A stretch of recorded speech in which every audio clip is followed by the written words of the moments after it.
Welcome to the Occult Rejects. This episode, we got a very, very, very special episode. It is a bunch of the rejects together, and we got a reject who had a book that we're going to talk about.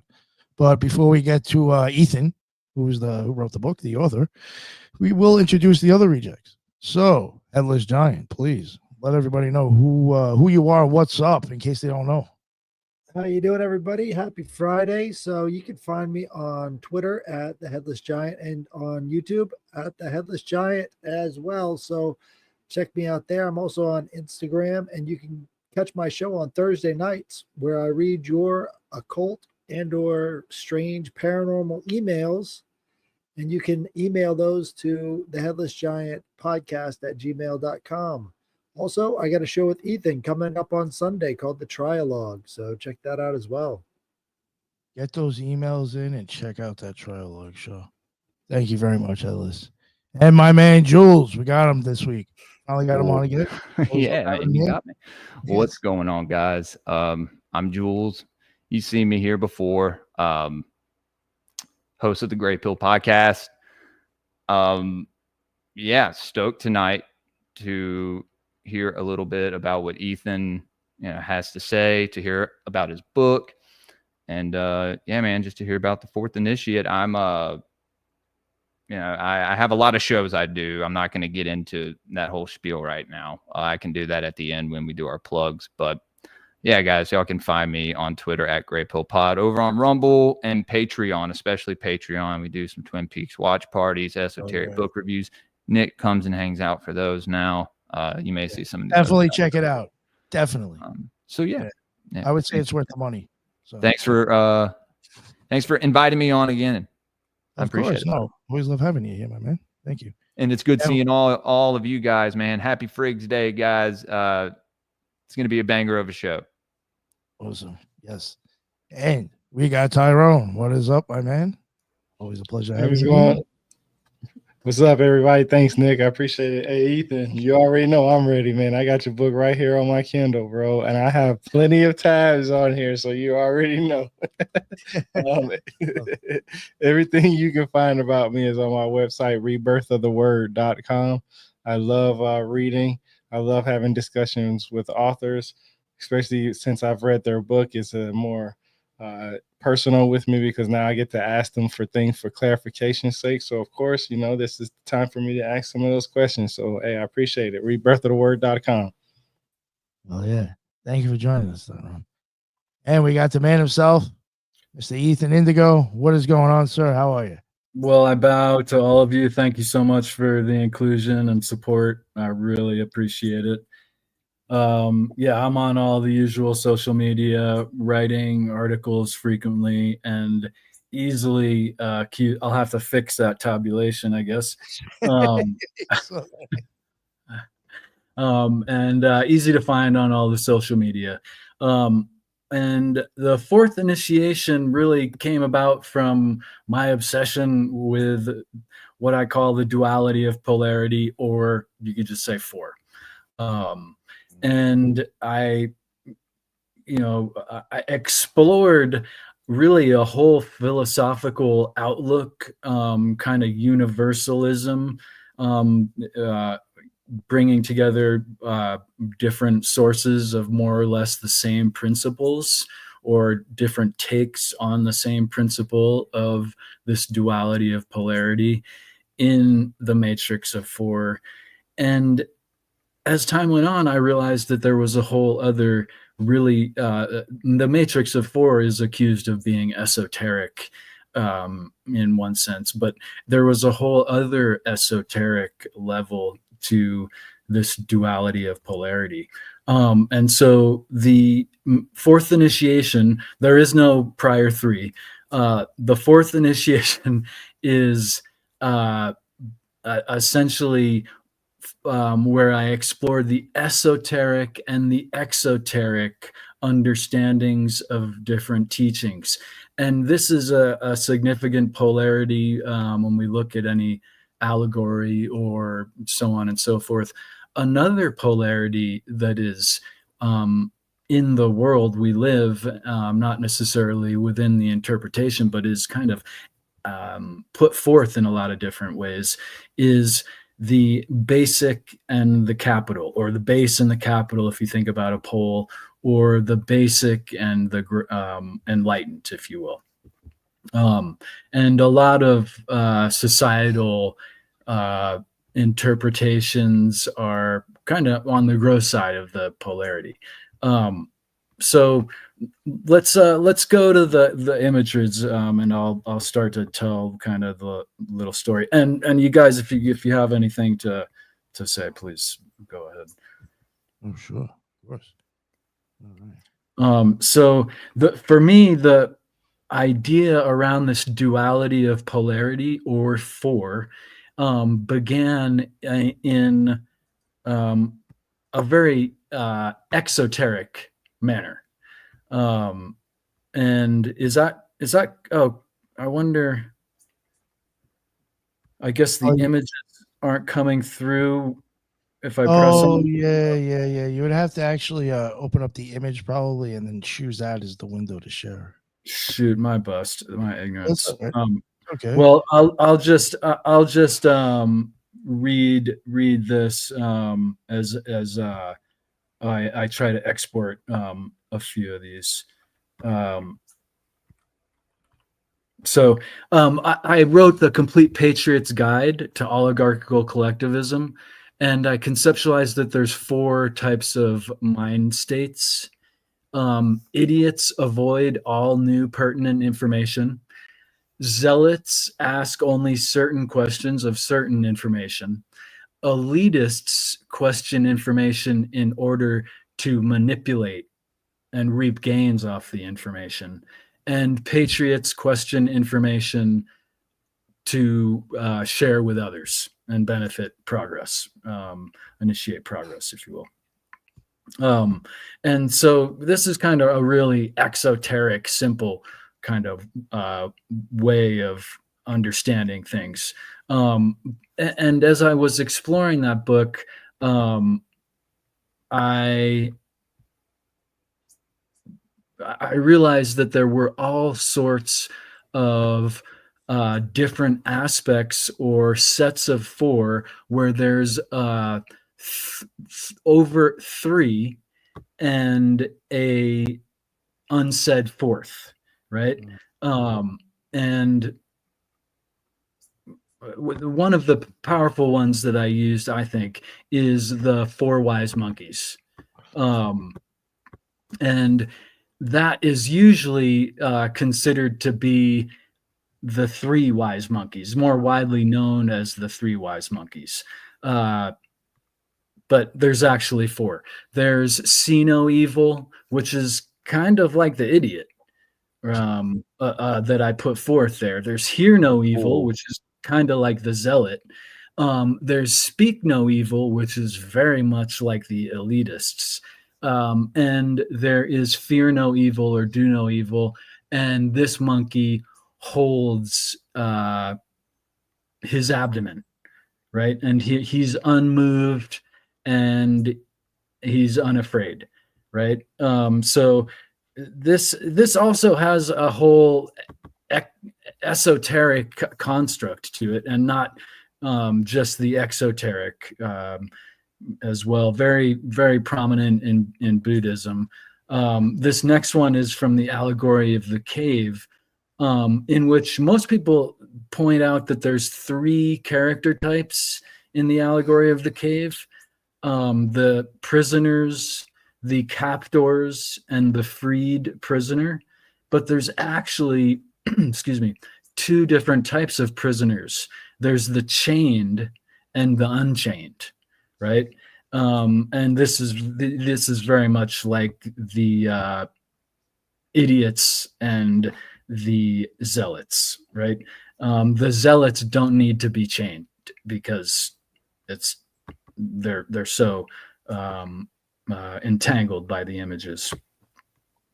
And so as I began exploring things further, there's this whole kind of system of understanding that really I put forth in the Matrix of Four as four parts of four aspects.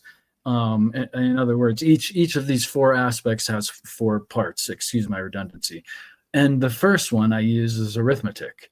And this is one that is absolute. There was a time period where people were obsessed, where mathematicians were obsessed with looking for a fifth operation of arithmetic. And there really are none. All of mathematics goes upon the four operations of arithmetic, and certainly in a very duality of polarity modality. And I call that the four aspects of the mental, right? The four absolutes of the mental. There's also the breath is the one I use for the physical. We can go to that, Nick. The breath is an absolute, not all life, but it's pretty much an absolute for breathing life, that there is an inhalation and a pause full, an exhalation and a pause empty. This is kind of a meditation technique to accentuate and be mindful of the pauses as well as the inhalation and exhalation. And our breath, which I use as the absolute of physical as opposed to mental of arithmetic, functions just like this yin yang depiction of orbits. All objects in orbit of one another all around the universe, we can pretty much presume that's like a big absolute. It may not be true everywhere in the universe, for it is a big place, but everywhere where there's objects in orbit, there are four seasons. There's the duality of polarity of equinoxes and solstices. And so, Hey, Ethan, please. I got a quick question. Do you believe the number four and all of these polarities are a type of transcendence from merely the physical realm? I do believe that there is an aspect of understanding the physical realm towards being an empowered being in this realm. And there's also the meditative and initiatory aspects for certain. And actually, that was funny you should mention that, Headless, because that's really kind of the next idea where I'm going. What I use for the absolute of orbit is clear. All objects are in orbit. The next image, Nick, is the Om symbol.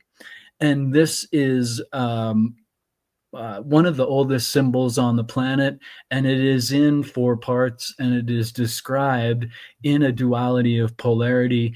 And one can conceptualize it as a depiction of consciousness for the material world, and also a initiatory device for self-development and enlightenment.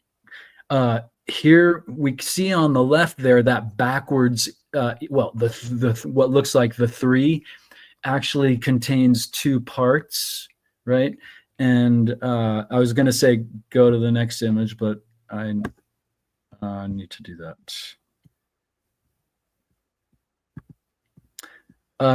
So there's the duality of polarity of the Om symbol, and the highest level is called Turiya, which simply means the fourth. So there's deep sleep and deep awakening, and then there's deep dreaming, and there's the Turiya, the absolute, deep awakening, right? And the point is the Turiya.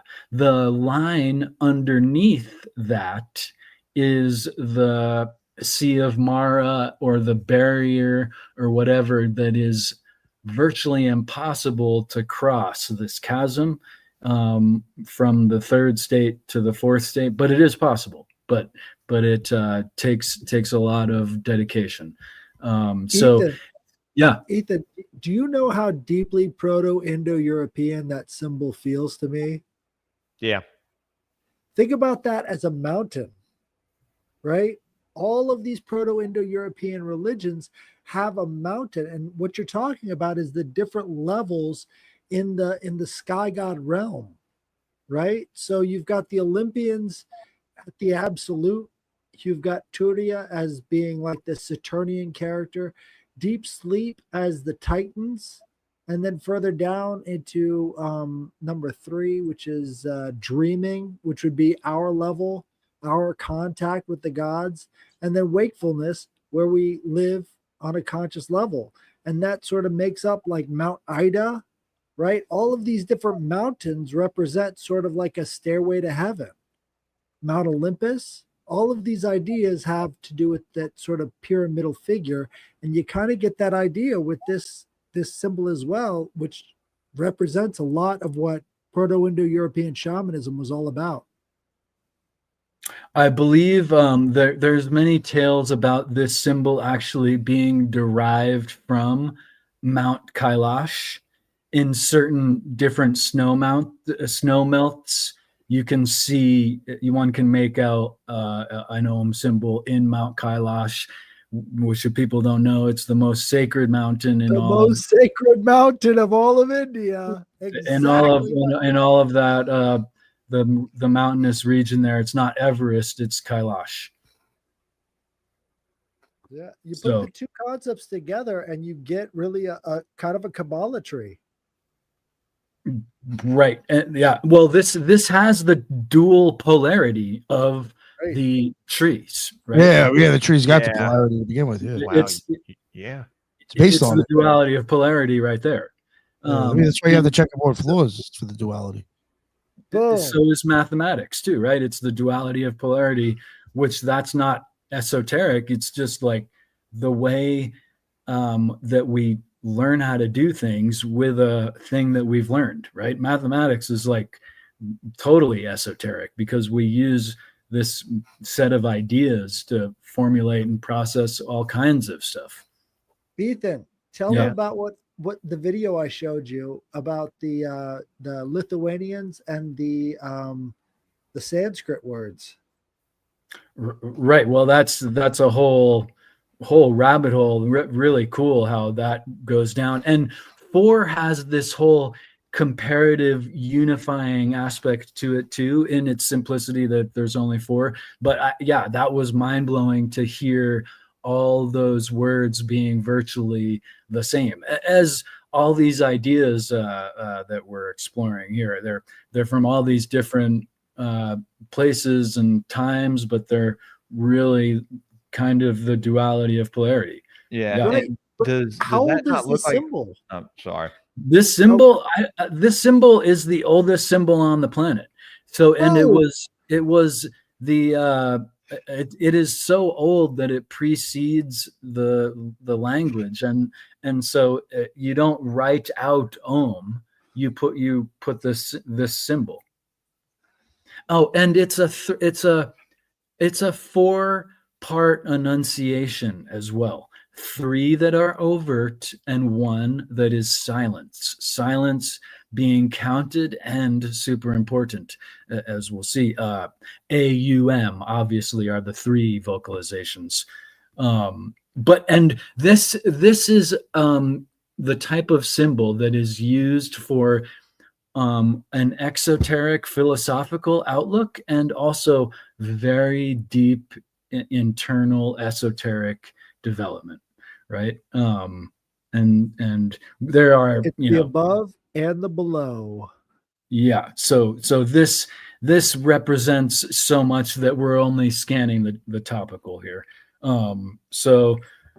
But it's important to note, right, that it has that esoteric and exoteric idea behind it. Let's go to the next one. I think it's some writing. Okay, this is a really important thing that is not too well known, I've found. The ancient Egyptians conceptualized, of course, what we commonly know as the Doat or the Turiya. Zindra asked the question, what does Turiya mean? It literally means the 4th. So, but it signifies the most enlightened aspect of consciousness. So, I mean, this is not a coincidence, I don't think. the ancient Egyptians as well, they of course have the main polarity of the living and the dead, right? But they also have the polarity of the living and the gods. And there's 3 dimensions.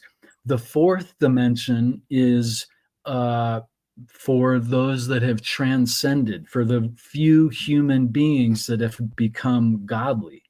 And so there was this space within their kind of idea of creation. Let's see. So the next one, I was describing this symbol recently. Got an article on occultrejects.org, Occult Rejects Institute. One of my brain frying right now. Sorry. OccultResearchInstitute.org. Research Institute.org. I appreciate it. Put the I got, article on. Good enough. Good. yeah. Sorry, excuse my brain fry. I have a decent article on there about the circumpunct. Nick, the next picture is of the circumpunct with the twin pillars. And the circumpunct is essentially 3 parts that makes a new 4th thing. One could extrapolate, but you have the point, and you have the space, and you have the ring. Those are the overt 3, and to each side, often depicted in Freemasonic imagery, to each side is the duality of polarity, and it's almost as if you have a 3 and a 2 and a 2. And so I was conceptualizing this, and it came to me one time that this seems like an important thing. The Trinity and the polarity are really kind of one of these symbols that might have a perverse and an enlightened aspect to it. And I'm reminded, yeah. Ethan, have you ever seen Green Lantern comics? Of course, yeah. Break it down. What am I forgetting? Well, if you turn that symbol sideways, you get the Green Lantern symbol. Right.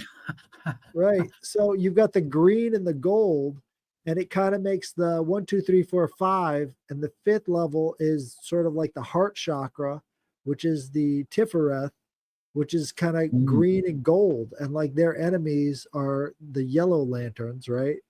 And so they're fighting against them. So it's the green versus the yellow, and you've got that whole sort of Tiferetic feel to anything you imagine, anything you can feel, you can actually create with the Green Lantern. It's like manifesting. Yeah, and that's what I feel like the circumpunct kind of, when you focus on it just in your mind's eye, it really has a concentration modality for one. So it really, I think, does help accomplish. But I think the understanding of the duality of polarity really helps accomplish. One being a set of mercy and one being a set of severity, but the point being that you create and destroy, either in severe or merciful terms. Mostly nowadays, we're only in the severity.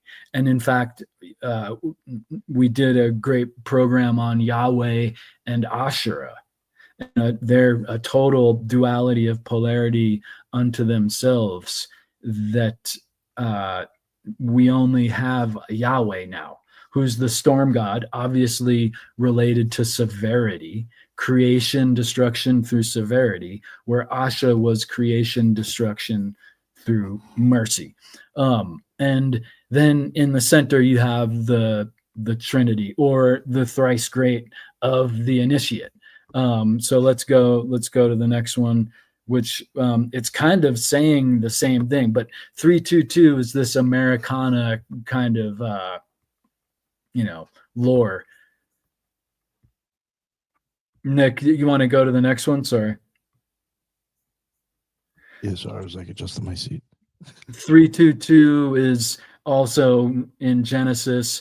It has a polarity in it, right? And insinuates even 2 polarities because of the life and death, and good and evil.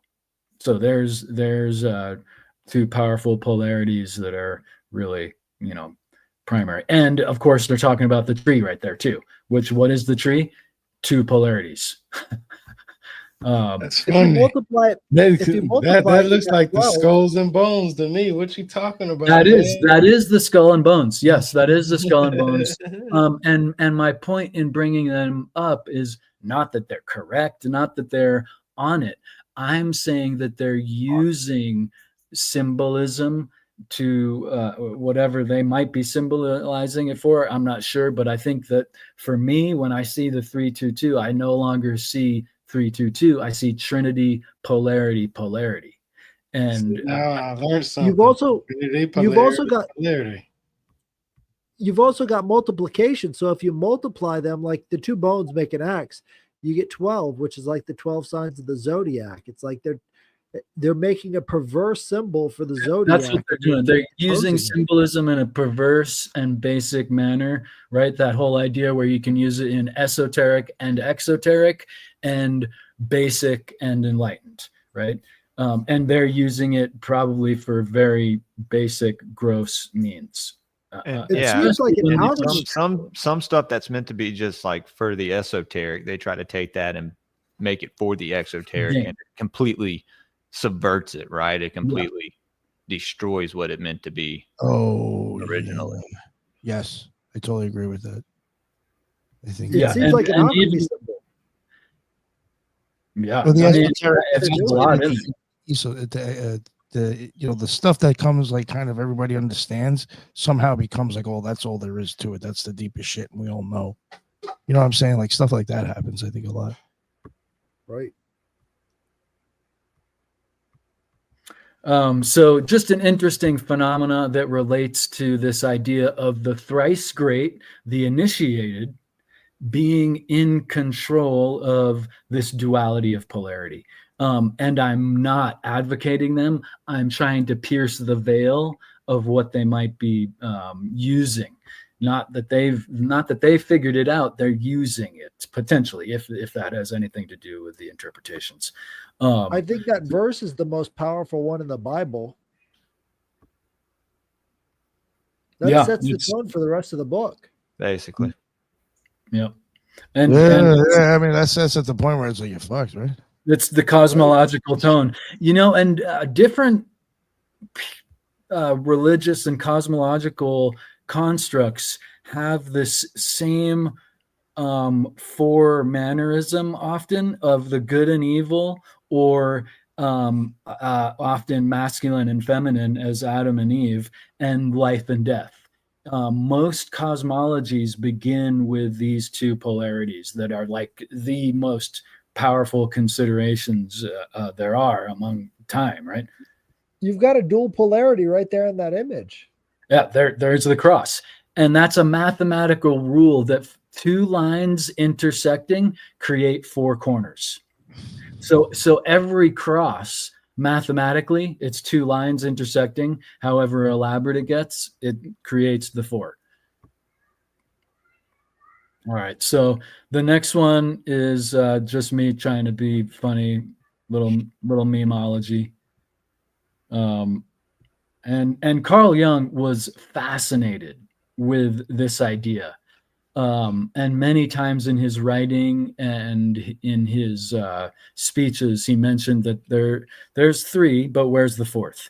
And actually, in the free introduction on Amazon of my book, The Fourth Initiation, one of the first things I explore is the Bardo Todo, the Tibetan Book of the Dead, which is itself a very esoteric idea. Very fascinating book. Super fascinating. One of the dopest things Carl Jung pointed out about it is that, of course, on the exoteric, on the primary level of this great teaching, is that it is elaborating on the time between death and rebirth. But if you read it backwards, Carl Jung noted out from last chapter on to the second to the last chapter, and so on to the first chapter, so that it is last. It is a story from birth to death. So it's yeah. Speaking of story, every story arc takes place in 4 acts. Really? So that 4th act is Aren't always sort of songs like a written that way conclusion. too? Yeah, 4/4. Yeah, man. Wow. Look at that. I would go even deeper to say that the whole Bible is, in fact, not just the 4 Gospels, but the whole Christ story is a set of 4, and possibly even directly related to Hinduism traditions. But there's the birth, life, death, and resurrection. And in our lifetimes, we go through this in a symbolic way many different times. And of course, the exoteric and perverse mannerism would be, taking it into different manners. But this is the story of the Bible, one of resurrection. That's the 4th element. That's the silent part that is so valuable. That's why it's so attractive to so many people, because it provides that 4th step. Yeah. Yeah, man. So the next let's see. So this one is a elaboration of the symbol with the yin and yang and the 4 humors. The four humors were a Greek system of understanding what is, one could say, very similar, if not exactly the same, as one of the yin-yang diagnosis practices of traditional Chinese medicine, right? So very similar, these ancient practices. And you have the 4 colors of alchemy. Oh yeah.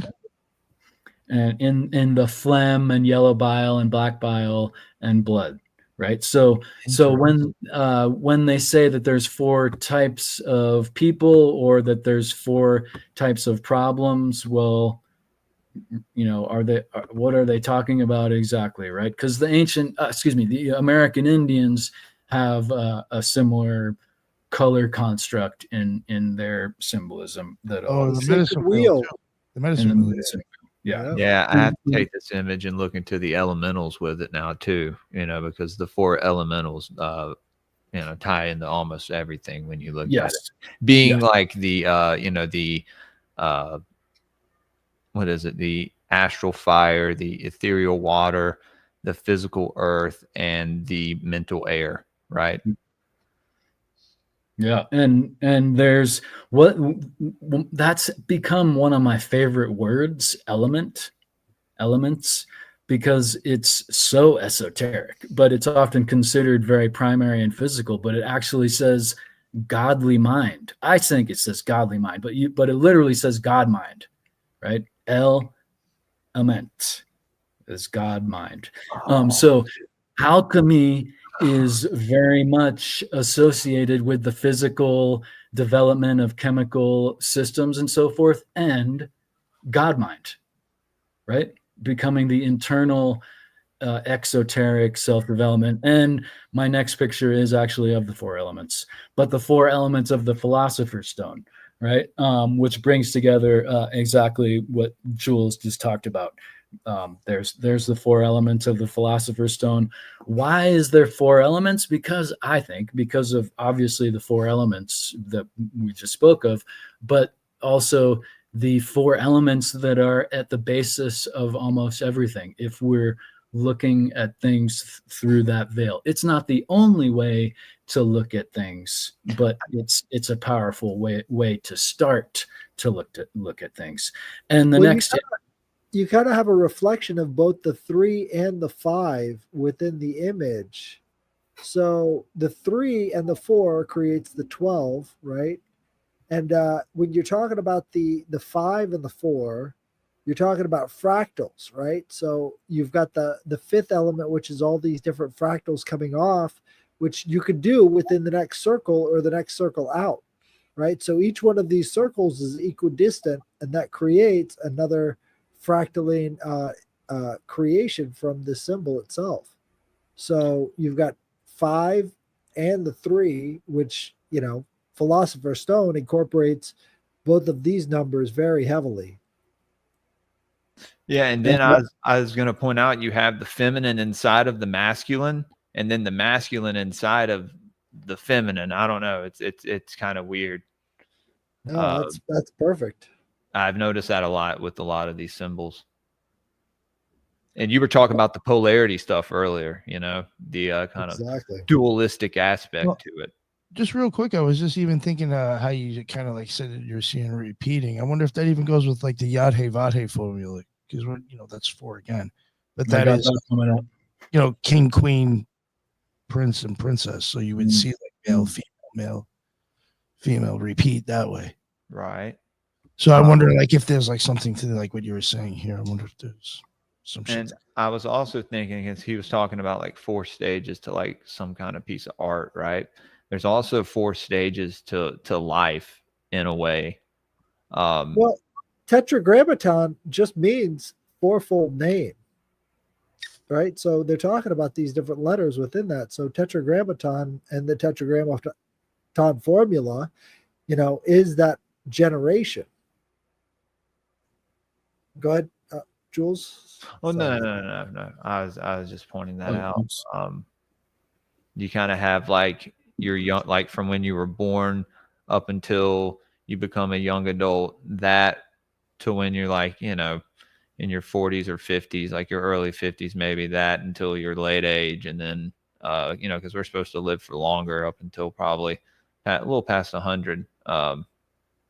Just like if we were to live healthily, like if we were to live a healthier lifestyle and, be able to stay away from all the shit that the government puts in the air and in the food and in the water and all that, we'd probably be able to live a little longer, right?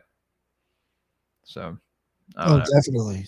Maybe I'm off on that. Maybe there's more than 4 stages to life, but I'm thinking like in a long span. Yeah, no, it's the primary. It's the primary. And of course, there could be several different other facets as things go on, and you could recognize, but it is considered the primary. American Indians from the Hindus, notice the 4 stages of life. And here's another depiction of the 4 elements. Again, one of my favorite words, because it denotes that alchemy of becoming the God mind.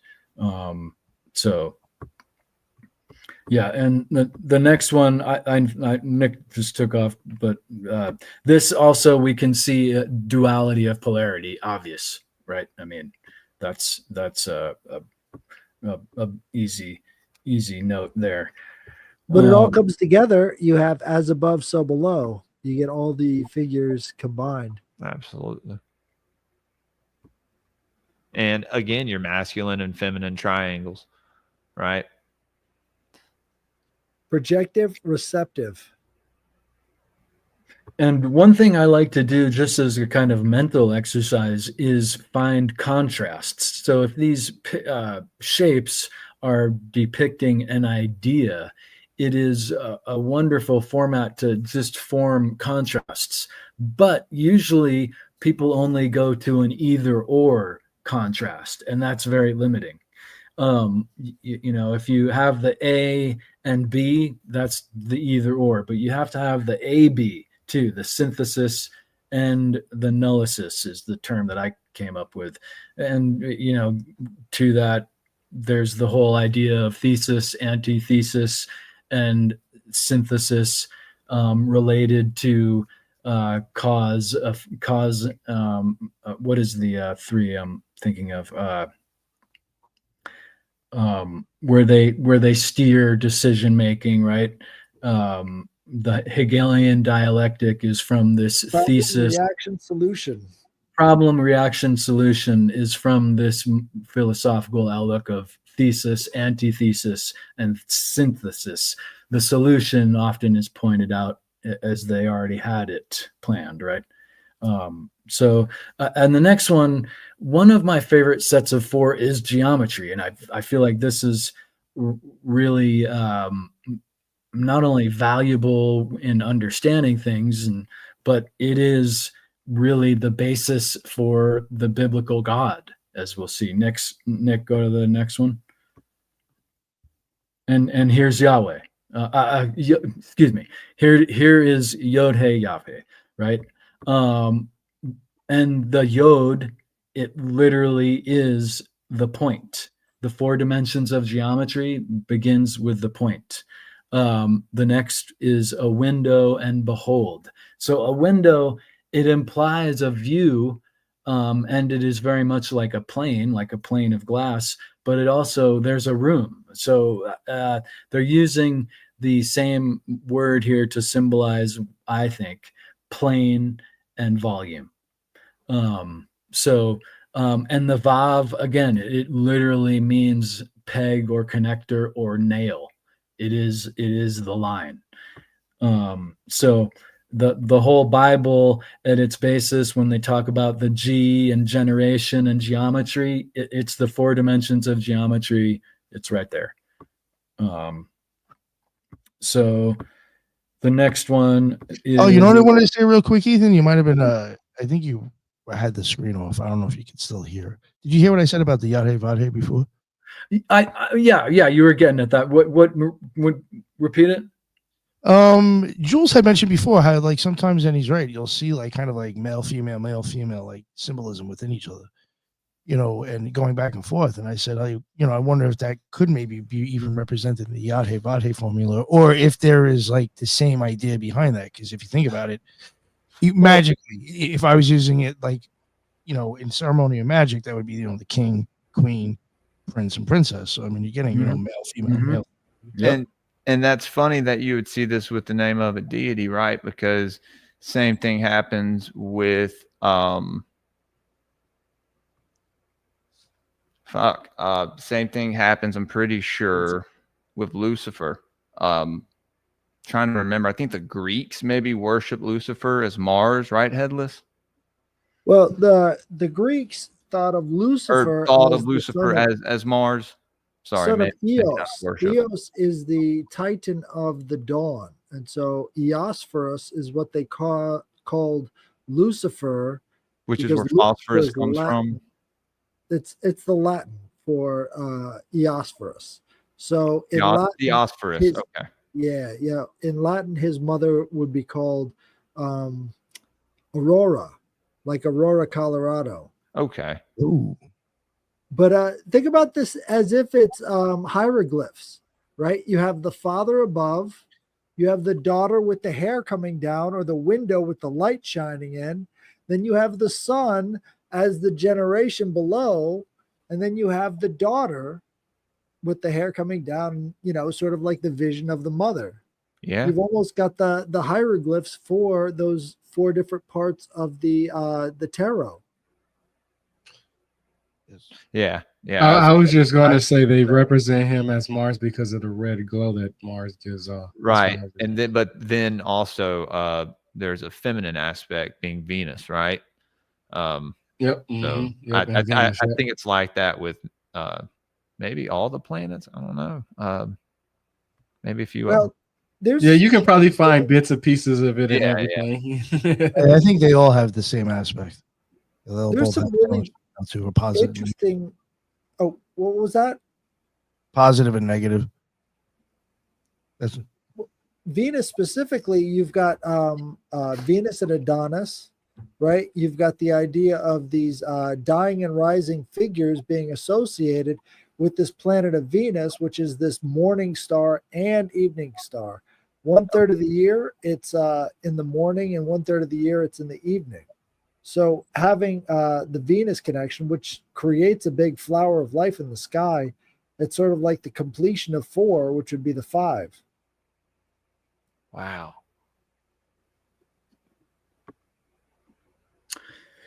Yeah, and I've started to think about the Tetragrammaton as being kind of a secret that is overtly right in front of our face, because The pentagram, we know that that means 5-count shape, right? But tetragram, that would be a 4-count shape, but it's not tetragram, it's tetragrammaton. And so that suffix is Asian. It's similar to shun, Tion in English, or Latin even, variously. But I think it means grammar, grammation, right? So this whole idea of the what is tetragrammaton when you look it up in the Bible? Tetragrammaton is L. What is L? L is God. And so tetragrammaton is literally saying that it's a for grammar of understanding God in a way, you know. Or Back So to the what Godhead, were you Godhead. saying about 5 though? 5, I think, is really important. And I think East and West, one thing that is shared with the 5 is motion. It puts these base pillars into motion. So you could think about 5 as being the activation, actually very much like our hands, right? We have 4 fingers, but what makes it work is the 5th. Well, right. No, that's what I was going to say. You have your 4 fingers and then your thumb, which is your Godhead, right? And yeah, same thing with the, you know, the what's it called? The Vitruvian Man or whatever. You have It's the 5 points, but then with like the crucified man, you have 4, right? So I don't know. I don't know if there's something to that. No, you just struck my curiosity on that because I love The Simpsons. I've been watching The Simpsons since I was a little kid, since they first came out, right? And if you remember, they had 4 fingers, right? And Whoa. God, when God was shown in The Simpsons, he had what we would call normal 5 finger, well, 4 fingers and a thumb. Remember? Oh, that's crazy, dude. You know what everybody says about Matt Groening too, so.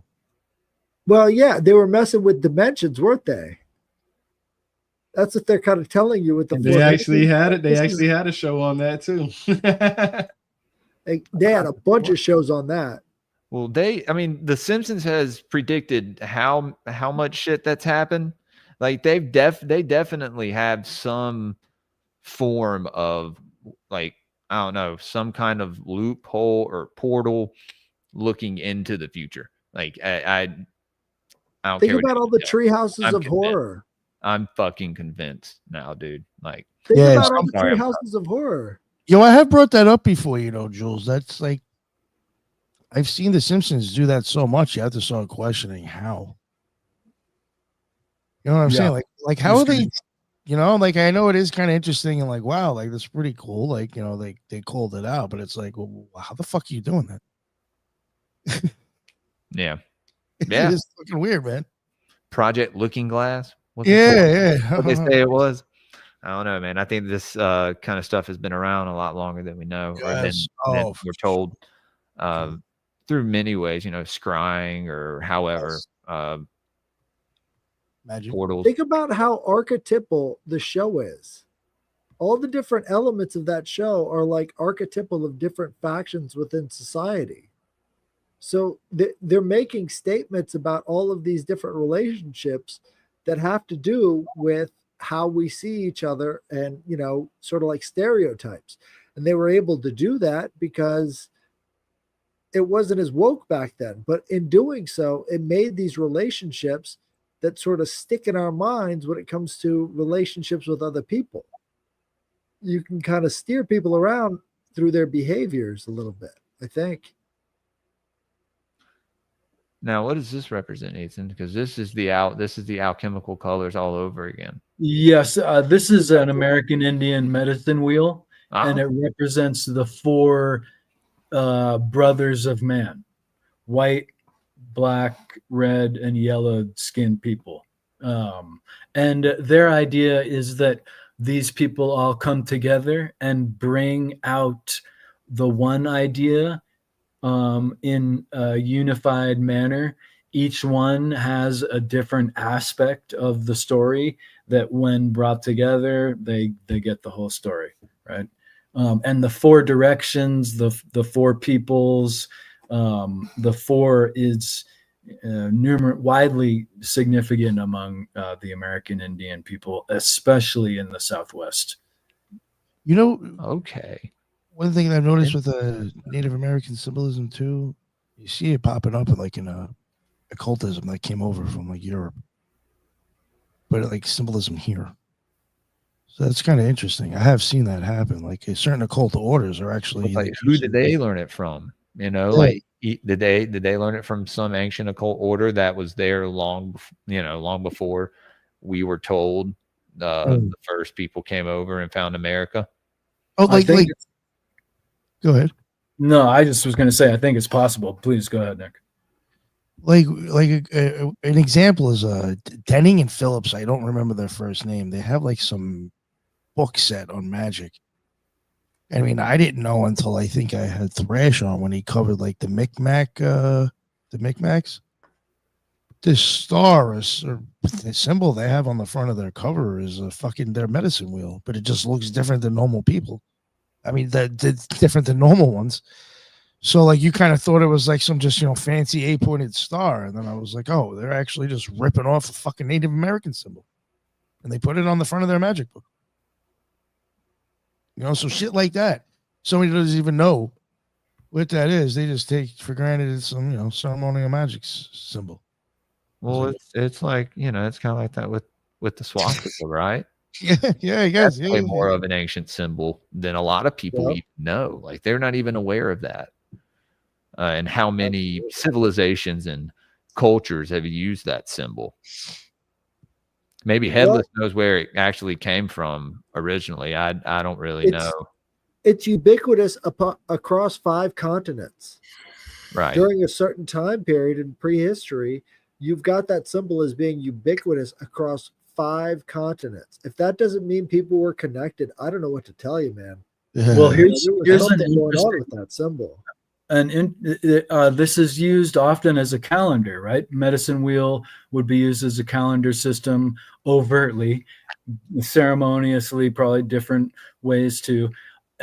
Here is what I think a significant set of 4 pertaining to all the megalithic constructions on the planet. They are all markers of day, year, and direction and celestial connection. Dude. Hold on. Speaking of, we were just talking about Germany. These are the colors for the German flag. Yes, I sir. just realized that. Weird synchronicity. Sorry. Proto-Indo-European. Well, they were very much the alchemists back in the day. Yeah, man. I mean, hey. Albedo, Negrito, Rubido, and I forgot what the yellow one was. Do you know what that is in Latin? I forget right now. Yeah. God damn, you put us all on the spot. Fuck. I gotta look into that now. I'm sorry, guys. Did I kill the show? No. This is a wonderful aspect of what this medicine wheel represents, where all these ideas come together and they get the full story rather than just the aspects that they've been holding on to. Right. For the symbol of 4 really has that too, right? And let's go to the next one, because each of these we could spend a lot of time on and find that there's the exoteric philosophical aspect and the esoteric initiatory aspect too, even of the medicine wheel. One of the most esoteric games that is probably has the most esoteric fans is baseball, and we can see that there is a compass and square set up on the field, right? The reason it is baseball is not because of the bases, it's because 4 is base. Your base set of thinking is 4. You just blew my fucking mind, Ethan. Well, there's a really dope article where I get into this on the occultresearchinstitute.org, so check it. But again, this is just, I wouldn't say it's necessarily perverse in a damned way, but it's a perverse presentation of highly esoteric ritual, right? Are all sports Um, like this? Well, you can find different aspects doing of it it, now. but none like baseball. Dude, None like baseball. that's probably one of the oldest ones, right? That's I like got it, guys. It in is America. it is Yes. out of England, and it's developed over many years into what it is now. It used to be different, and it's modified, So Dude, yeah, look at the Angels in the outfield. That is awesome. Literally angels in the outfield. If you Wow. build That it, they will movie come. title has such an esoteric meaning to it, maybe. I don't know. Yeah, that is bugged out, right, dude? Yeah, that's weird, man. They were Shout trying out, to tell us through movies. They're rest in entertained peace, because they know what the movies and the symbolism within the movies mean. We over here figuring it out 20, 30 years later. And we're like, we just oh, figured it out. yeah. And homeboy Christopher Lloyd is already dead, R.I.P. Field of Dreams, dude. Think about all of the guys who came out of the cornfield onto the field from the outfield. That's so Field of Dreams right there. That's the children of the corn right there. Dude, you got Yeah, so I'm baseball pretty is excited now. it's the American pastime, but it's the American esoteric pastime, certainly, right?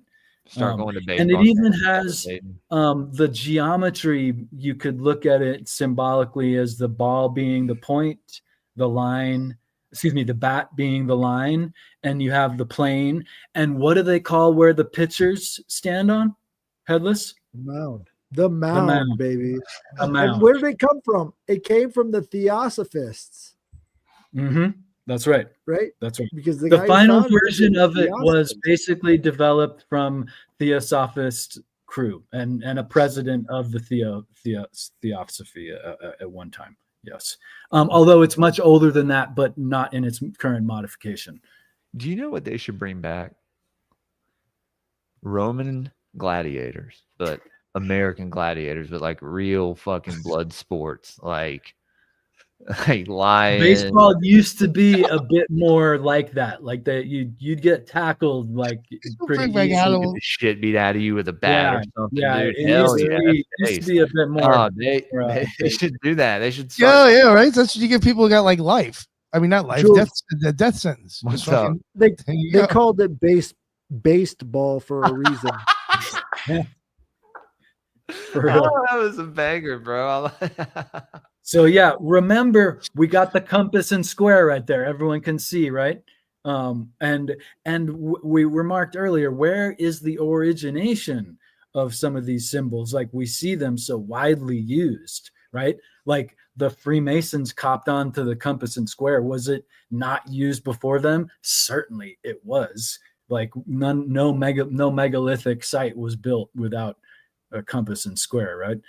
So we can move on, but just a powerful anecdotal view of how they'll use these ideas in an exoteric manner.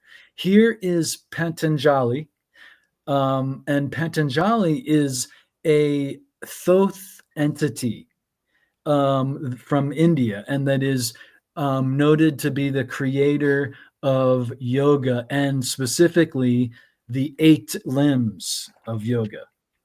And she has a snake, he has a snake body. And I relate him to that Thoth energy of the great teacher, mainly because of actually the 8 limbs of yoga. Nick, we can go to the next one. That's interesting. You kind of linked it to that entity. I found them to be more similar to Vishwakarma. But that's a I think with especially the Hindu set of gods, the Hindu pantheon, which is so wide and diverse. Yeah, it's crazy, bro. I think that there can be attributes of Thoth, for instance, in many different gods. In fact, Ganesha, I believe, has a lot of Thoth qualities too. That's funny you said that, because I had him down. I have my little list, I have him down right next to that other name. So now I'll add the name that you just What about the tarot? What about the tarot? That looked like the universe card. with the snake around the outside of it, that had total tarot vibes for me, at least from the Crowley tarot, and that whole I've never idea seen goes it. back. What's that constellation with the guy who's holding the snake? Ophiuchus, right? Ophiuchus is the 13th constellation that goes along with a lunar calendar. So Ophiuchus is like the 13th moon or the 13th month, and it's sort of like above all the rest of the other constellations. One thing I discovered about the tarot that I haven't seen others put forth, and I'm kind of surprised that it hasn't been put forth before. I noted it, but there's the 4 suits of the tarot. Of course, there's many, all these 4s everywhere, right? But the 4 suits of the tarot actually completely correspond with the 4 dimensions of geometry. The point for the sword, the line for the staff, the plane is the coin, and the volume is the cup. I mean, it's literally a sacred geometry divination tool. So Patanjali presented the 8 limbs of yoga, which are a whole system of self-development, right? It's not necessarily limited to posture, but also self-development in these ideations. And the next one, Nick, is the Ogdoad. And Thoth is associated with, well, there's the 8 again, but specifically with this 8, it's actually more 4 pair, which little difference, right? But these are 4 couples, right? For complementary husband and wife type of couples. And these are the 8 elements of, or the 8 primary gods of ancient Egyptian cosmology, right? And they are, again, the 4 pair ruled by Thoth. Thoth got renamed Hermes. Why? Because the town where Thoth was mainly worshipped was also the town where this Ogdoad, which is also a Greek word, and I believe they're called the Kamenu. And so the town was the Kamenu. Forgive my poor pronunciation, but something along this line. That was Thoth town, basically, got renamed to Hermopolis, Hermes and Hermopolis. The modern Hermopolis was Thoth and Ogdoad town, basically, or really 8 town is what it literally meant. The next one is an interesting, and again, I think it's kind of like one of these teachings that bring together and highlight other teachings from different places. This is attributed to Fuzi. And for those who don't know Fuzi, just wait, because you're gonna enjoy this. But this is really from the nothingness is the initial polarity. From that is the secondary polarity, and then the 8. Again, the Chinese system has the 2, 4, and 8 idea to it too. Same with the Egyptian construct is, it's got its 8 elements. The Chinese divination system has the yin and yang, and secondarily after that, the minor and major yin and yang, and then the Bagua, which means the 8. And we can go to the next one. Well, with the Egyptian system, Please, the Ogdoad is a primordial group of gods. So they're like the Titans versus the Olympians, yes, which would be the next generation. So there's kind of a crossover between this sort of separation from heaven and earth, having to do with the Ogdoad, and also magic being chaos. For all of the Middle Ages, magic was order.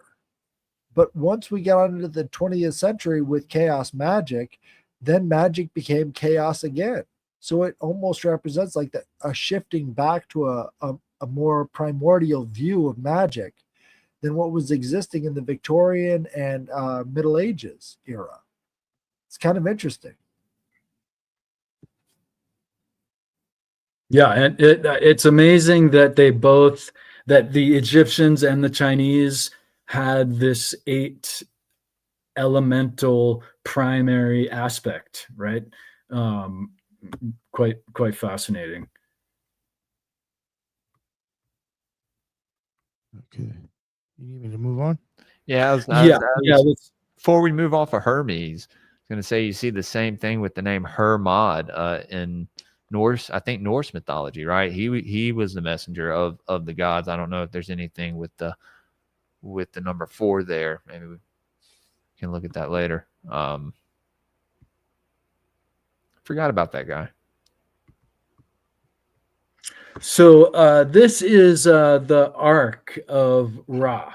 They actually found a boat at the base of the Great Pyramid, and it is a replica of the boat that is supposed to take one across the Nile from the land of the living to the land of the dead. And again, we see one of the main characters of most well known of the set of 8, because the Ogdoad, it's really hard to find concrete information on them. But Nut is the primordial waters. That's one of the better known ones. And we see her carrying the boat. Well, in the biblical story of Noah, we have Noah and his 3 sons and their wives, which is 8 again. But if we look at the boat here, if you can see clearly the 7. The beetle, I think, is more to do with Ra, and the sun above more imposed there. But you see the 4 in the front, the 3 in the back, and then if you look really subtly, there's a snake in the boat too, there behind the 3rd there on the left. So there's actually 8 there. I see him. Doesn't the scarab beetle like shed its shell? What it's most well known for is rolling a ball of manure downhill, and it becomes kind of this symbolism for the sun and immortality by way of what its behavior. Another a lot with Osiris, with all that symbolism as well. And Osiris is the agricultural reborn god, right? And there's that rebirth, right? I think I've seen this in a lot of, this is a cultural thing, not necessarily philosophical, but it's interesting. Talk about exoteric perversions of highly esoteric ideas. The zombie movies will inevitably have some agricultural swamp thing or this and that. And a ball rolling around, I've seen several times. If you know Egyptian rebirth stories and you watch can be like super cheesy zombie movies, they've actually integrated some of the symbolism of that. Entertaining, interesting idea anyway. Well, I just wanted to throw in too about Nut. She was supposed to be the night sky, right? And so the night sky holding up this plane of heaven almost implies that this is the solar system, right? With the sun at the middle of all of these seven planets. Yeah. Right? And you've got this sort of Apep character, which is a massive asteroid in our solar system as well, that also exists as a serpent of chaos. Yeah. And so if you take this as a direct sort of metaphor for our solar system, you actually get a really good view of it. And if you think about it, the beetle could be considered Earth, right? Hey, Earth is sort of enlivening the sun and making it move and everything else. Yeah. Yeah, I think you got something there. Is Apep the same snake at the bottom of Yggdrasil? There's a lot of similarities, and there are so many snakes. If you go back to Greek Yeah, mythology, I figured that he may have been like, I don't know. the Orphic egg is surrounded by the snake, and then Well, it yeah. explodes, and then everything comes out into form. That's the very first god, Order out of which is chaos. Thomas Protagonist, right? Yeah. You know, I just want to and Liberesh Crowley made that. He wrote that one, and that's like 4 different times of the day you'll do a prayer to the sun, and the one that faces north, which would be Earth.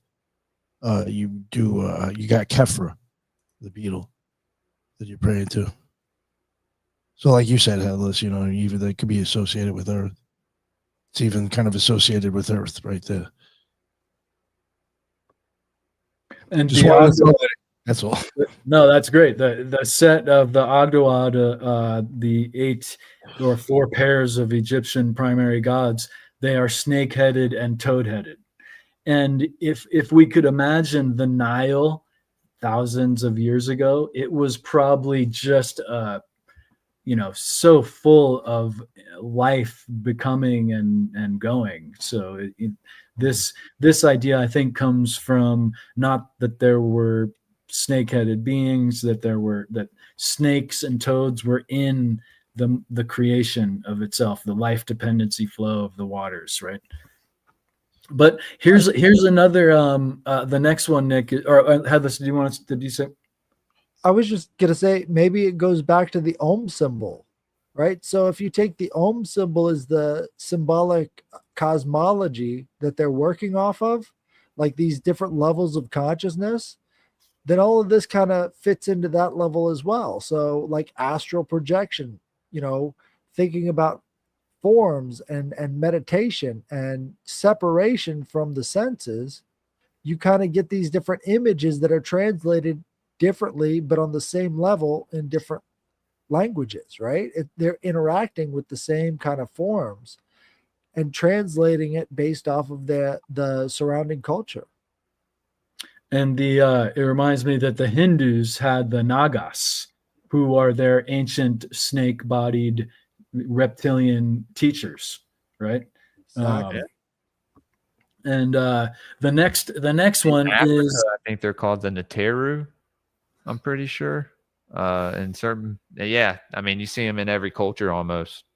and almost every esoteric cosmological thing, there's a snake, sometimes taking knowledge, sometimes giving it. I did want to point out this boat with the sun that the beetle is holding up looks just like the almost crescent moon thing at the top of the Ohm with the sun above it as well. Oh yeah, I don't know if especially you want to go back to curve the on the left. real fast, Nick. Yo, it's interesting that even the prayer I mentioned, you're praying to the barge in the sky. Boom. And of course the dot, the circle right there, there's your point related to the Ohm symbol. Nick, does that remind you of an eye in any way? Oh, I don't know. This one now, no. No, No. you don't see I it. have to probably like. Yeah. There is so much content just by using the Ohm symbol, breaking it down into its symbolic meaning, and then looking at everything around it, because it's almost like that's the seed, and all of this stuff is the foliage that grew out of it.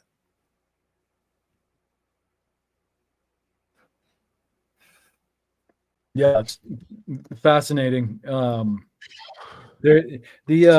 way that the I Ching goes is very much in like that yin yang process that was just described. That there's the Wuji, the nothingness, and then the main polarity, and so on and so forth until they get to the 8 elements.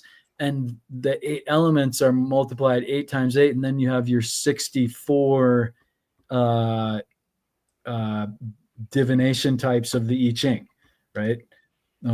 Which is, it's really interesting. Here we have Fuzi and his counterpart Nuwa talk about 64. If you see these circles here, both of them have 64 parts. This is from about 700 AD, from the Tang Dynasty. And look what they have in their hands: the compass and square. Remember, this is from China. We have this snake symbolism, their snake-bodied symbolism, and the two counterparts. So Nuwa, rather Fuzi, and his feminine counterpart Nuwa are very much the Thoth energy of the Taoists. And there's various constellations on the side here. It's a very intricate image. I don't know, guys. It kind of feels Canaanite Phoenician to me. It could be. I don't know. I don't know exactly, where which came first, right? Right along that Silk Road, you've got these ideas starting to spread out from the Mesopotamian area. And now you're talking about these snake-bodied people, which comes directly from Greek mythology when you're talking about Eratosthenes, who was the first king of Athens, right? He had a snake body. And all the rest of these snake-bodied things come sort of through this Greco-Roman influence. If you think about mythology as a way of like colonizing other people through ideas, you can kind of see how this religion thing works. It's like you provide a compelling image and then people come to you. Yeah, that's like that snake bitch from fucking Golden Child. Oh, Wait, yeah. Nagas. Nagas are in that tradition as well. It's the Proto-Indo-European influence. Yeah, it's hard to say who influenced who because of but you may be right. I don't mean to refute you, Headless. I just don't know. But you know what's even interesting with it too, though? You know how you would have like Hermes or I would still associate Thoth with Mercury on the sphere with the eighth or with the on the eighth sphere on the tree of life. You do get that hermaphrodite there as well. Yeah. So like, I mean, it almost, and the DNA stuff goes along with them. So I mean, I even kind of see all that here. Yep. The caduceus. Yeah. And there is in their origination story, I would say that Fuzi is the third created. So there's Pangu, and he gives birth. Pangu is the earth. He dies and becomes the earth, very similar to Odin's cosmology, I believe. Before Odin, he's called the Chinese Prometheus. Wow. So he'd breathe, like that bringer of knowledge.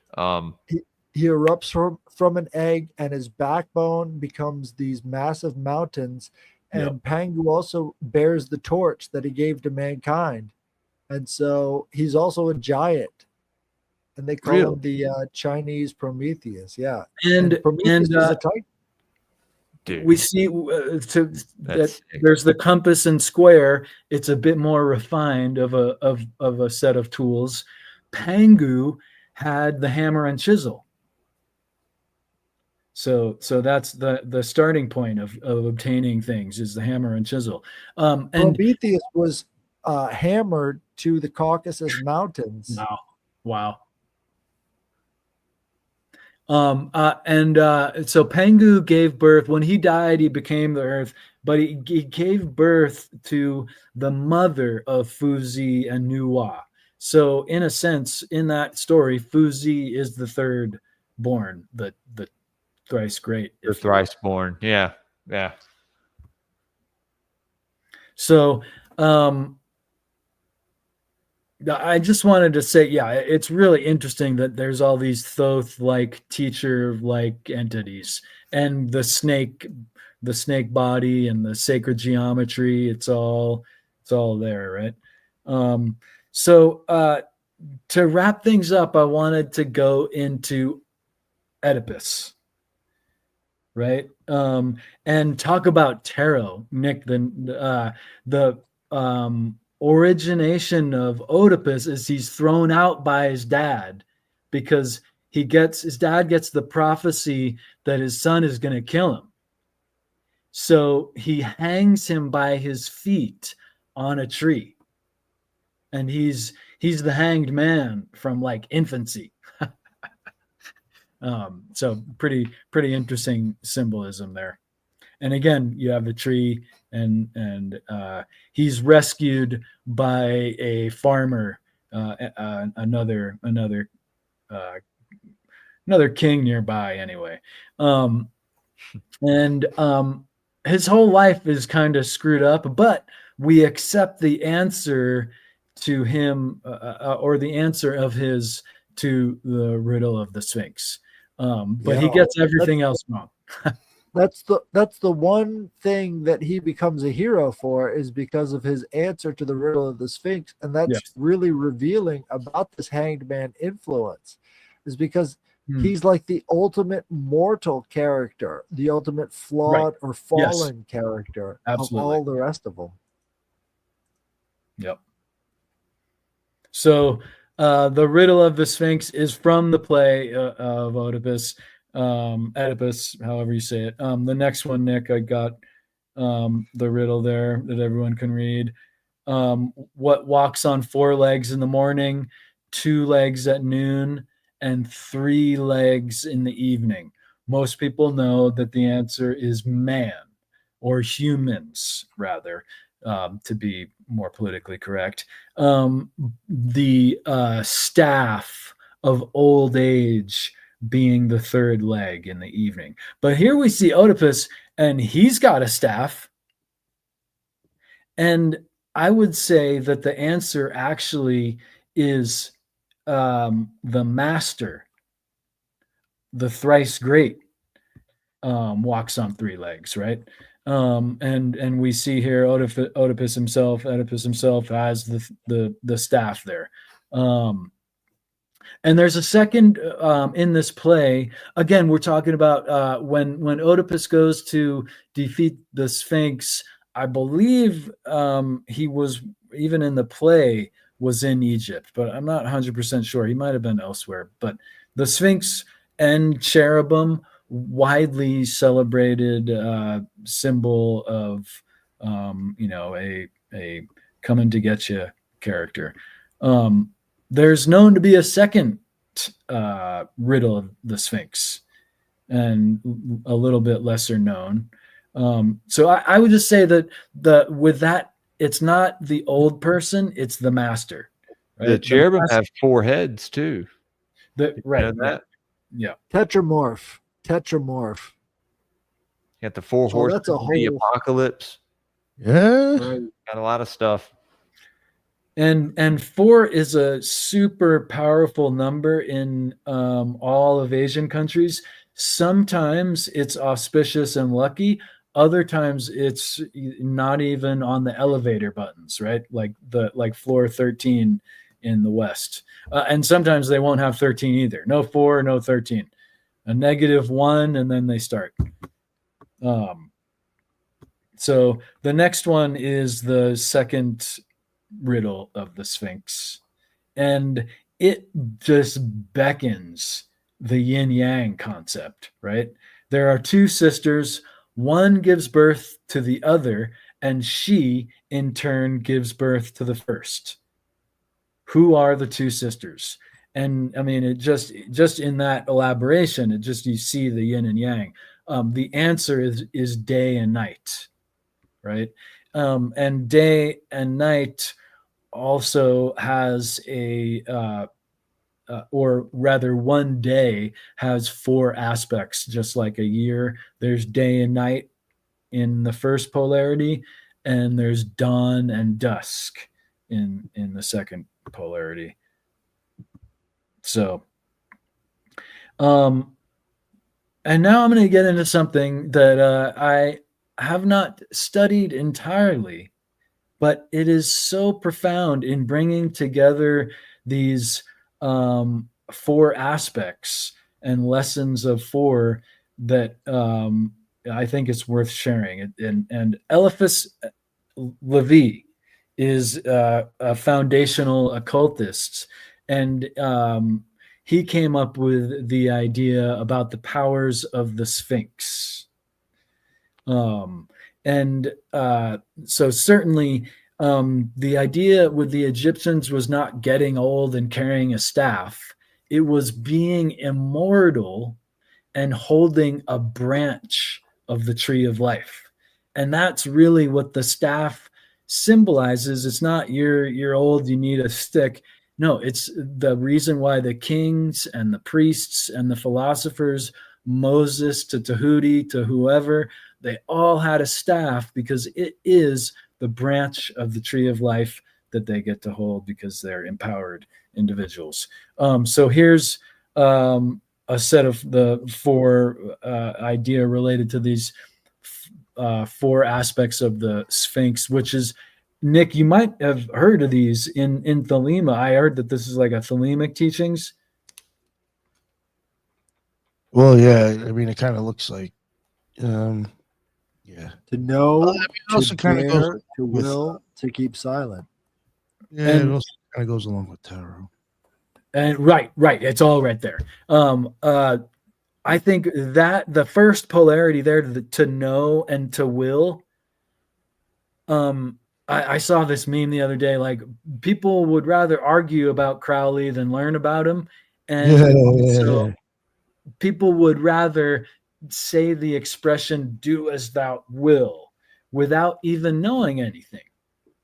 You have to know first, otherwise it'll be horrible. If you enact your will and you're an ignorant, materialistic, hollow, dun-dun, like we see so many today, that's no good. The first aspect to do as thou will is to know. So Eliphas Levi came up with this idea, illustrated in the next one. All right. Or maybe the next one, or I forget where I'm at. But yeah, here it is, right? Everything is possible to him who wills only what is true. Rest in nature, study, know, then dare. Dare to will, dare to act, and be silent. And there's that fourth aspect of silence again. And it's a very much like, you don't want to be braggadocio. Also, you don't necessarily want to let people know your practice because they might want to chop it down. If you don't let people know that you're not doing things harmful. I'm not saying to be clandestine and sneaky. I'm just saying, like, sometimes silence is just, it's not sneaky. It's just showing by doing. And a lot of occultists were big time into the espionage racket. That's true too. There's the exoteric interpretation of these esoteric ideas. Good point, Edlis. Absolutely.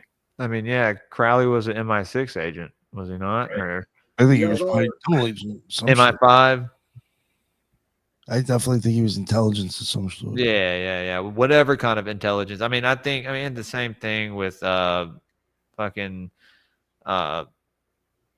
what's his name? Aquino? John D. Yep. Right? Oh, yeah. He was the original 007. 007. Yeah, man. Yeah. Him and No, Edward he wasn't. Kelly wife Tubal Cain. and Tubal Cain? cucking each other out. 007 is Tubal Cain. Wow. I didn't Yeah. know every day. Thank you, Heather. Tubal Cain. Look at that. So the next one is just another elaboration of this four mode of magic, if you will, that Eliphas Levi put forth. To learn how to will is to learn how to exercise dominion, but not. It's what's the true power? Dominion of self, right? But that could be interpreted different ways and exerted different ways. But to be able to exert will power, you must first know. for willpower applied to folly is madness, death, and hell. So there it is, right? The whole, what Crowley is best known for, do as thou will, and people will just say that like that gives them some kind of right to do as thou will. Well, you got to know first. You must know first. So the next one I wanted to point out, Nick, this is the Eye of Horus, and it goes along with the I Ching process, right? It's got up to the 164. It goes the other way, right? The I Ching goes to 64 parts. This goes to 164th, and this is Hecate in a exoteric understanding. It is a measurement system of grain in ancient Egypt. This was by these fractions is how they measured their grain. And also, I just want to add this in there real quick. If you really think about it, your cornea is basically like almost like grainy. Like, it's really interesting. Right. And I was going to say brain and grain, right? Because it's the way to measure the grain, and it's also the way to measure the brain, as they do here. The smell being 1/2 of the immediate perception value, as they put forth, which I think we unknowingly, like pheromones and so forth, these are really influential things going on, and we don't even really know, that we're smelling them. Sometimes it's not like a conscious smell. I had a weird evolutionary thought real quick. What if how we see the world influences how our brains are shaped? So different species of animals see the world differently, and in doing so, it's influencing the shape of the brain instead of vice versa. Yeah, absolutely. And even if you were to be a feral human and you end up with dogs, your sense of smell is going to be dumb heightened just because you're watching them doing it and you start doing it. You're just activating by practicing, right? So I think, what if evolution requires a shifting of consciousness? Sure. I don't think it's a what if. I think it is what is, right? Right. That I was done with the images, Nick. But the 4, it just is a base way to perceive things, and also a base way to develop. And one thing I forgot to mention is that the yin yang symbol is actually the Tai Chi, and it means the grand ultimate polarity. And so when people practice what we say Tai Chi, it's not Tai Chi, it's Tai Chi. So they're practicing this self-development system, right? So that's just another exoteric and esoteric relationship.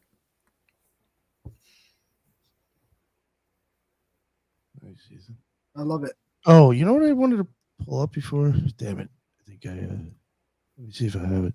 Just before, when we were talking about 4s and like 8s and stuff. And again, these 2 planetary sigils have to do with Mercury and Jupiter. I mean, and Jupiter would be considered a higher arc of Mercury anyway, kind of. Yeah, you even have like the whole 4, cut up in 4 again. That is for Jupiter.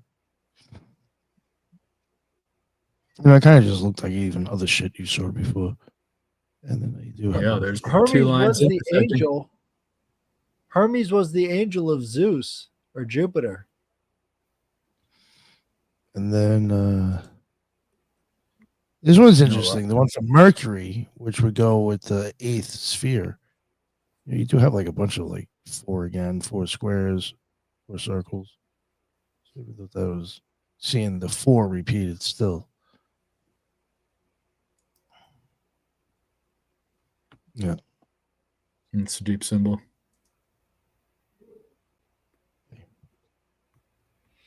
Yeah, man. I learn something new every time I come on this show. So it's great.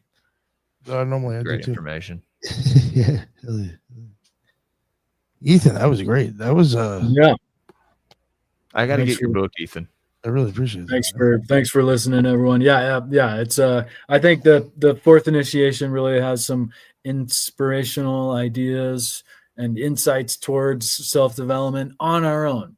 Not necessarily without the guides. It's not saying to remove anything you might have learned before, but it's more just kind of empowering for our own individuation. Fourth dimensional thinking.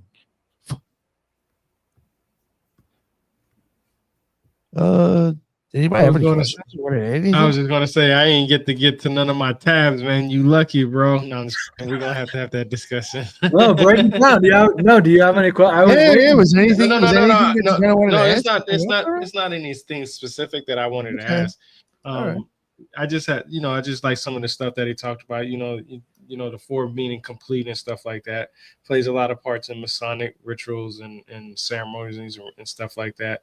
So yeah, I appreciate it. I'm going to get more books because I've already read 2 of his books already. So, and he said the fourth initiation is the fourth one, of course, and there's other ones. So I have to go back and get the other ones, read those, then come back to this one and read this again just to get more of a basic understanding. So yeah, I enjoy his work. I mean, I've read his books like that. As soon as he sent them to me or told me they were on Amazon Kindle, I was like, oh yeah, let me go get them. I already have another one on there. It's going to be about another 2 or 3 weeks before I read them. So yeah, anybody that's interested in, either in meditation or numeral numbers or numbers in period and understanding, the consciousness and the person within you, I guarantee you'll learn a lot from reading these books.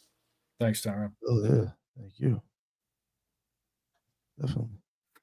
Headless or Jules, did you want to ask or add anything or? Well, I was gonna say we were looking into Lithuanian paganism because Ethan's Lithuanian, and so there's this one symbol of Remuva, which is like the pagan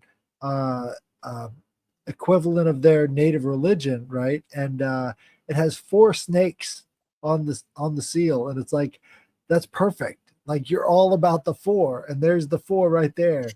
So I thought that was kind of interesting. No, it is badass symbol. And it's really knowing the 4 aspect of things, or even imagining that it might be there when I look at symbols and when I'm looking at even symbological stories. I find it really helps decipher things. Like with the 322 idea, not necessarily verified, not necessarily entirely the truth. It's a possibility. And also with the riddle of the Sphinx, it may not be that what I'm saying that there is a 4th aspect, but as soon as I saw that there's the 3 fold idea, it just kind of made me think, well, there's a 4th answer here. So I think it does help interpret different things. Definitely. Yo, Ethan, thank you very much, man. I'm really, really happy you came back on and did that. Definitely different.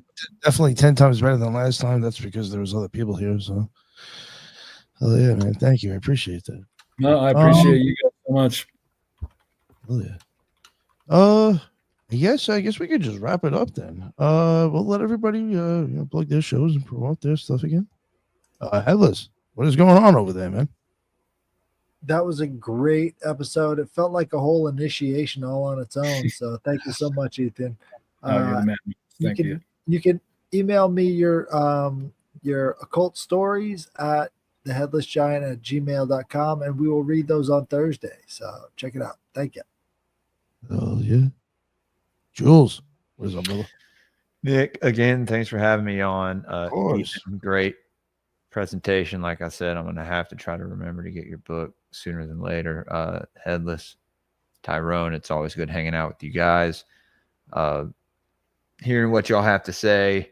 These shows are a lot of fun, guys. You can find me on Twitter, Gray Pilled Pod, Instagram, _podcast. I'm on Rumble, YouTube, Spotify, Apple Podcasts, all that good stuff. I'm on Locals and Patreon because some people don't like Patreon or they're banned from Patreon or whatever. So you can support me on Locals, and I post all the streams over there. You get basically like your own show on Patreon. It's all Patreon exclusive content.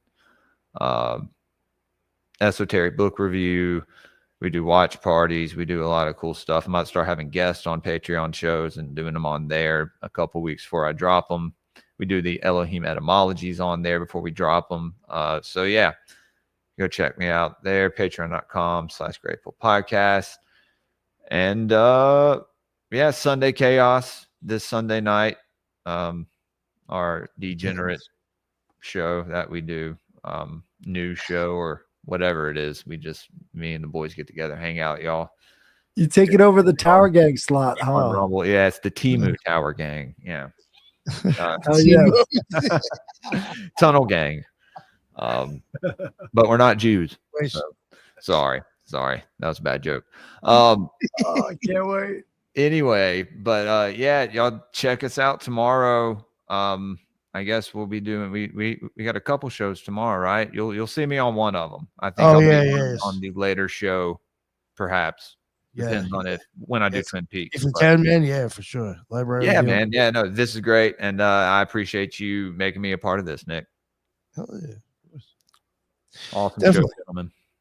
And before we get to Tyrone and Ethan to let them plug their stuff, I do want to jump in because people are probably already starting to like shut it off regardless.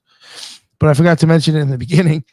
There is events that the Occult Rejects will have booths at. Tyrone and myself will be at a bunch of them. Tyrone will be at a bunch of them with me. And then maybe even other people. But I did want to plug some of the dates and at least like where they're supposed to be at. So September 26th to 27th in Mount Airy, Georgia. October 4th, Franklin, North Carolina. It's like a Bigfoot thing. Those both there are Bigfoot, but they'll have other like other weird stuff there. Then there's Charlie's Beyond Belief, October 18th, and Brooke from the Cold Rejects but Dark Florida podcast. She is actually speaking at the event. And she's got a booth next to us. We grabbed booth number 33, and she got booth 32. Fuck it, it's Enemy Sonic Lodge. You got to do it right. Check that place out. Yeah, Charlie's Beyond Belief, and that will be in Fort Myers, Florida. So even if you want to come down and talk some shit and see if I want to cash some checks, you can come check me out down there. October 25th, 26th. You got the UFO Comic-Con in Greenville, South Carolina. November 22nd, UFO Comic-Con, Mooresville, North Carolina. And then December 5th and 6th, some art thing where there'll be authors, artists, and filmmakers and weird stuff. Mount Airy, Georgia. So come check it out if you can. Most of those events, too, are like $10 a piece. So even if you just want to like fucking if you're around in the area and just meet up with us and talk shit, it's $10. So yeah, come hang out. We'll have a booth and we'll have some wild shit set up too as well. All right, I'm done talking. I'll shut up. Tyrone, go ahead, sir. Yeah, this was a good show, but you already know that, Ethan. You bring great material whenever you speak, so or write a book. So either way that goes, you know how that goes. Everything you can find on me is on my website, rebirthoftheword.com. You can find my Rumble, my Twitter accounts, my Facebook accounts, my LinkedIn, and stuff like that. So yeah, just be on the lookout for my documentary. Well, it's not so called like a documentary type what you see on television, but it's like a documentary of all the places that I'm visiting around the Americas and other places. So you get a more feel of it because a lot of people are going to AI, and I'm trying to not do that. I want to bring real authentic material to the people. So yeah, check that out. Hell yeah. Thank you very much, sir. And last but not least, the guest of the hour and a half, almost 2 hours, Ethan Indigo. Thank you again very much, sir, for coming on. And no, thank you, Nick, for putting together all the awesome shows. Headless, Jules, Tyrone. I thank you so much for your friendship and support. That was really fun. Yeah, I'm on all the usual social media, YouTube, Twitter, Facebook, and so on. And I can be found easily. And my book is on Amazon, can be found easy too. And I thank you everyone for the support. I was trying to look at the chat and not laugh too much. So thanks. You gotta get your own episode on my show. You got anytime. On Great Pill. You too, Tyrone. Well, Ethan's got a lot to say actually. If you let him go. And I can talk about so much stuff. I got PowerPoint presentations ready, so I'm ready anytime. Guys, yeah, every Tuesday, 8:30 Central, Already Dead. I'm the producer. I run behind the scenes, but Jose Galison and Austin Picard, you can catch it on their channels or mine. I stream it to my channel too. So Tuesday. Did I say Thursday? I meant Tuesday. Tuesday. Fuck me. Yes. Is that why you're not there sometimes? Work 10 hours a day. He's like, fuck your day. I'm there on Thursday, like waiting. Every Thursday. But yeah, guys. Great show tonight. Great show tonight, fellas. Absolutely. Definitely. No, that was a great show. Ethan, again, I really I don't know if you added other stuff. It just seemed like it was different than last time, maybe because it was different people here, but that was really, really great stuff, man. And the chat was awesome. Yeah, I tried to make it a little different, but yeah. Appreciate it, man. But that is the end of another Occult Rejects. And thanks again for everybody in the chat. That's what's up. Thank you all for making it tonight. I know it's a little bit later, but I appreciate it. And until the next one, everybody be well. Later.